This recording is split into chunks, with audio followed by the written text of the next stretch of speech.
James Jackson made it clear he hates black people, pleading guilty to killing 66-year-old Timothy Kaufman of Queens. Jackson says he randomly attacked Kaufman, viciously stabbing him to death with this 2-foot sword because he says he wanted to, quote, inspire white men to kill black men, to scare black men, and to provoke a race war. It's well over 10 years that he has been harboring these feelings of hate towards male blacks. Back in March of 2017, Jackson traveled from Baltimore, Maryland to New York City on a murder mission. He boarded a bus with a sword. He didn't come to New York for work. He didn't come for family. He came to kill black men. And on March 20th, 2017, he succeeded. James Harris Jackson traveled from Baltimore to New York City with a singular purpose: to carry out a racially motivated killing designed to send a message. He carried multiple weapons, including a 26-inch Roman-style sword. He chose New York because he believed it was the media capital of the world. This was not a spontaneous attack. It was premeditated racial terror. The man he chose was 66-year-old Timothy Kaufman. Timothy wasn't in a gang. He wasn't in a dispute. He wasn't threatening anyone. He was collecting recyclables on a Manhattan street. But to a man radicalized by white supremacist ideology, Timothy wasn't seen as a person. He was reduced to a symbol, a target, a message. And what makes this case even more disturbing is this: the killer didn't snap. He planned it. He traveled across state lines. He wrote about it. He walked the streets of New York for days searching for what he called the right victim. This wasn't chaos. It was ideological violence. In this episode of Dark Trace Crime Cases, we examine the life Timothy Kaufman actually lived beyond the headlines, the extremist beliefs that fueled his killer, the precise timeline of March 20th, 2017, the confession that followed, and how this case became one of New York's rare terrorism prosecutions. Welcome to Dark Trace Crime Cases, where we examine not only what happened, but how it happened. If stories like this matter to you, support the channel so more people hear them. Timothy Sidney Kaufman was born around 1950 or 1951 in New York City. He grew up in the South Jamaica houses in Queens, a public housing development shaped by both hardship and strong community ties. As a young man in Queens, Timothy earned the nickname Hard Rock. He was a skilled boxer, strong, determined, known for standing up for himself and others. That nickname would follow him for years. But Timothy wasn't defined by toughness alone. He pursued higher education, earning an associate degree while attending college in Brooklyn and Staten Island. He later worked in social services, including managing a division of a neighborhood youth corps, a federal anti-poverty program designed to help young people gain employment and direction. He helped others find opportunity. He booked a concert for the band Earth, Wind, and Fire early in their rise. He was active, engaged, curious. Over time, Timothy's life became more modest. For nearly 2 decades, he lived at the Barber Hotel in Hell's Kitchen, a residence that housed many individuals transitioning from homelessness. But Timothy was not in a program. He was a permanent tenant. He lived quietly. He collected bottles and cans to recycle, a common way for people in New York to earn extra income. It wasn't glamorous. It wasn't comfortable. But it was honest. He was known to sit in diners talking about religion, philosophy, and civic life. He collected celebrity autographs. He posted photos online. His Twitter bio described him as an autograph collector. On Election Day 2016, he posted a selfie with a simple caption: "I love America." He had no spouse, no children. His closest ties were extended family, nieces, nephews, cousins, and the church community connected to his father's legacy. Those who knew him described him as kind, thoughtful, engaged. He was not invisible. But on March 20th, 2017, one man decided he would be reduced to a symbol. And that decision had been building for years. James Harris Jackson was 28 years old. He grew up near Baltimore, Maryland. His upbringing did not reflect the ideology he would later embrace. In fact, members of his own family supported racial integration. But somewhere along the way, Jackson developed extremist beliefs. He enlisted in the U.S. Army and served from 2009 to 2012, including a deployment to Afghanistan. After returning to civilian life, he struggled. And over time, he gravitated toward white supremacist ideology. According to investigations and his own admissions, Jackson harbored hatred toward black men, particularly those in interracial relationships with white women. He believed killing black men would discourage those relationships. He described himself as a race soldier. He wrote about a so-called racial world war. This wasn't casual prejudice. It was fixation. He consumed extremist content online. He absorbed propaganda. He wrote his own manifesto declaring a campaign against black people. By March 2017, that ideology had moved from words to planning. On March 17, 2017, Jackson boarded a bus from Baltimore to New York City. He chose New York deliberately. Why? Because it is the media capital of the world. He wanted attention.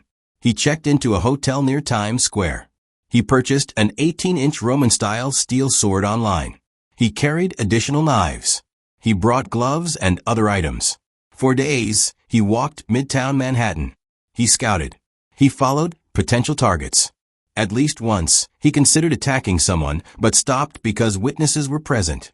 He debated leaving the city. But he stayed. He wanted visibility. He wanted spectacle. He wanted his act to send a message. What do you think is more dangerous, one extremist individual, or an online environment that quietly feeds radicalization without interruption? Let me know in the comments. By March 20th, the search was over. He had found someone alone. It was late. Around 11:15 p.m. Hell's Kitchen, Manhattan. West 36th Street near 9th Avenue. Timothy Kaufman was outside collecting recyclable cans and bottles, something he often did at night. He was alone. James Harris Jackson approached him from behind. He was carrying the sword under his coat. Without provocation, he attacked. He plunged the blade into Timothy's back and chest.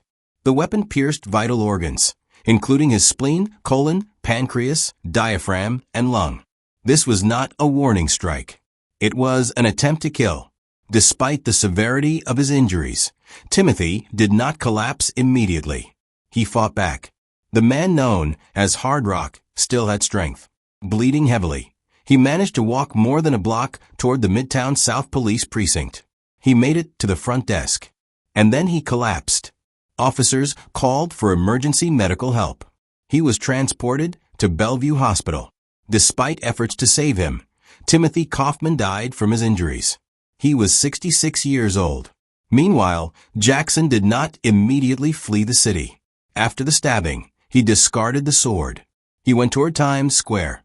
He later admitted he intended to continue attacking black men. But he did not carry out another assault. 2 days later, on March 22, 2017, Jackson walked into an NYPD police substation in Times Square. He told officers, "You need to arrest me. I have knives in my pocket."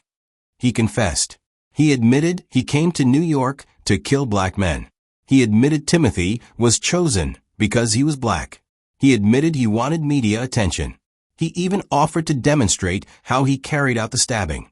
There was no confusion about motive. This was racial hatred made physical. A white supremacist has admitted to fatally stabbing a homeless man to death because he was black. He turned himself in and completely confessed not only to the murder, but confessed that he is a white supremacist. James Jackson allegedly told investigators he traveled from Maryland and was looking to harm black men when he encountered Timothy Kaufman at around 11:15 p.m. Monday in Manhattan. I view this as a domestic terrorist attack on the African American community, and beyond that, really an attack on the modern interracial mixing. When I killed that guy, I didn't get like a rush of, I thought I was just gonna go into like a berserker madman Viking, just start hacking people apart. It just didn't happen. I was kind of shocked. Prosecutors did not treat this as an ordinary homicide. Within days, Manhattan District Attorney Cyrus Vance Jr. announced charges that signaled something far more serious. James Harris Jackson was charged with murder in the first degree as an act of terrorism, murder in the second degree as an act of terrorism, murder as a hate crime, criminal possession of a weapon. That first charge mattered. Under New York law, terrorism is not simply about violence. It requires intent, the intent to intimidate or coerce a civilian population. Prosecutors argued that Jackson's own words proved that intent. In handwritten notes recovered after his arrest, Jackson stated that he traveled to New York specifically to kill black men. He did not target Timothy Kaufman because of a personal dispute. He did not act during a spontaneous altercation. He selected a city. He selected a demographic. He selected a weapon designed to inflict catastrophic injury. And he carried out the attack to send a racial message that met the threshold for terrorism under New York law. The hate crime charge reinforced it. The killing was motivated by racial bias. This was not random violence. It was ideological violence. In January 2019, nearly 2 years after the killing, Jackson pleaded guilty. There was no trial, no prolonged courtroom battle. By pleading guilty, he admitted to the terrorism charge and the hate crime designation. The plea ensured the maximum sentence without requiring Timothy's family to relive every detail before a jury. On February 13, 2019, he stood in a Manhattan courtroom for sentencing. The outcome was definitive. Life in prison without the possibility of parole. The harshest penalty available under New York state law. He will die in prison. During sentencing, Jackson expressed remorse. But remorse, delivered after conviction, did not undo premeditation. It did not erase the bus ride he took into Manhattan with a sword.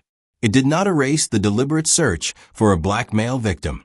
And it did not return Timothy Kaufman to his family. The legal system imposed its maximum punishment. But punishment is not prevention. And that is where the deeper questions begin.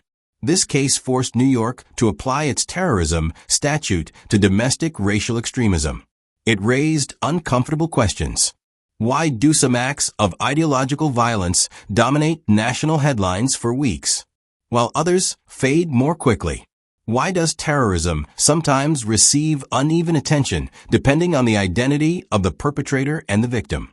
And how does online radicalization evolve into real-world violence? Jackson's own writings showed a progression: exposure to extremist ideology, isolation, obsession, then action. The internet did not create the hatred, but it amplified it. And in this case, amplification ended in murder. Family and friends of Timothy Kaufman say they find little comfort knowing the man who killed him 2 years ago will never be a free man. It's justice, and it ain't justice. He got life in prison, but Timothy is gone, and we'll never see him again. A judge sentenced James Jackson to life in prison without parole. The 30-year-old Baltimore, Maryland man pleaded guilty to viciously stabbing Kaufman to death in Midtown with this 2-foot sword, simply because he is black.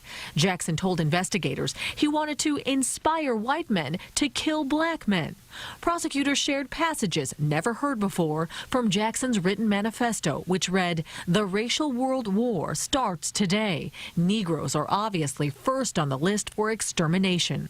Jackson's attorney claims the Army veteran wasn't a racist, but snapped after returning from his service in Afghanistan. He simply could not find direction in the world. Jackson apologized in court. "It never should have happened," he said. "If I could do it all over again, this never would have happened."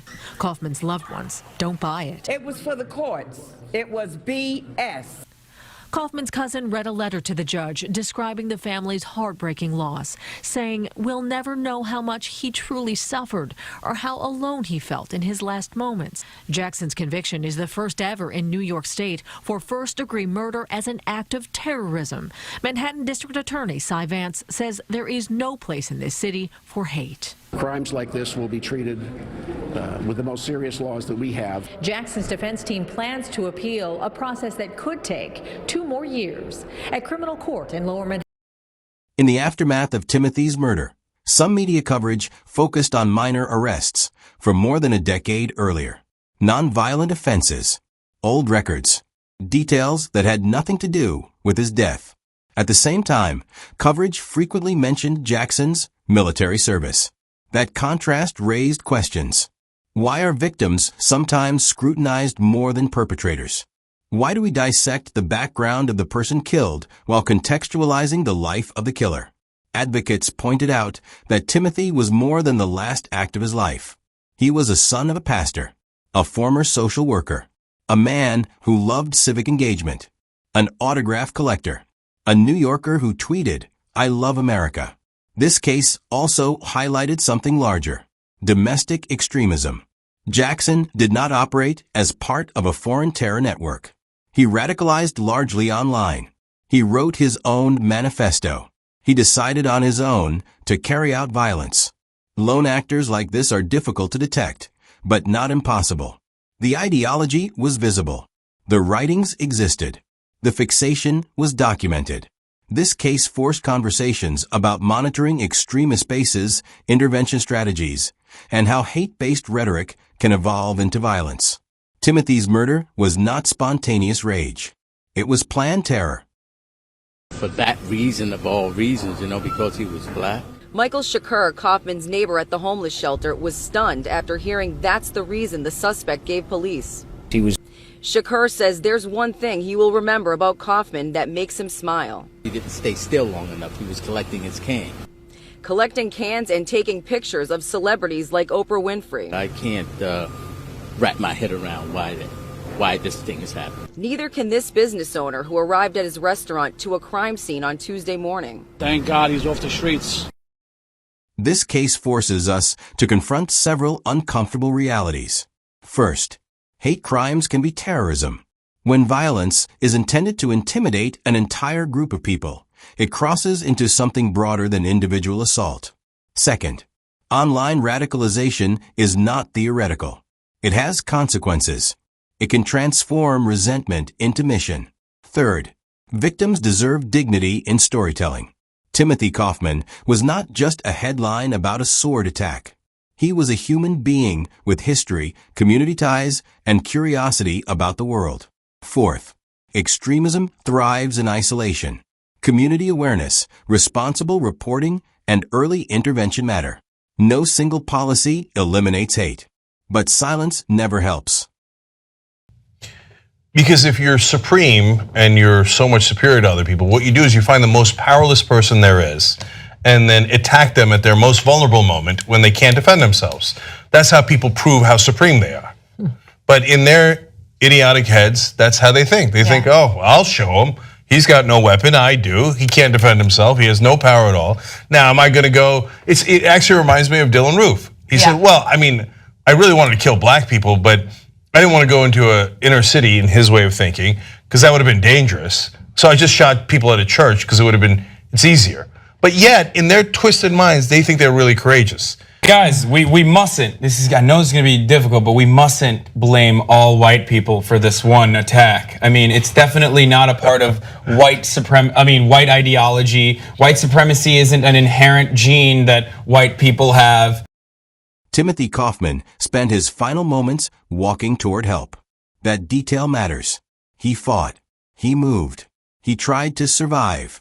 The man known as Hard Rock did not give up easily. His killer will spend the rest of his life behind bars. But Timothy's legacy should not be defined by how he died. It should be defined by how he lived. A man grounded in faith, committed to the community, engaged in civic life, living modestly but with dignity. If you believe victims deserve to be remembered as full human beings, not reduced to statistics or symbols, subscribe to Dark Trace Crime Stories. Share this episode. Keep his name alive.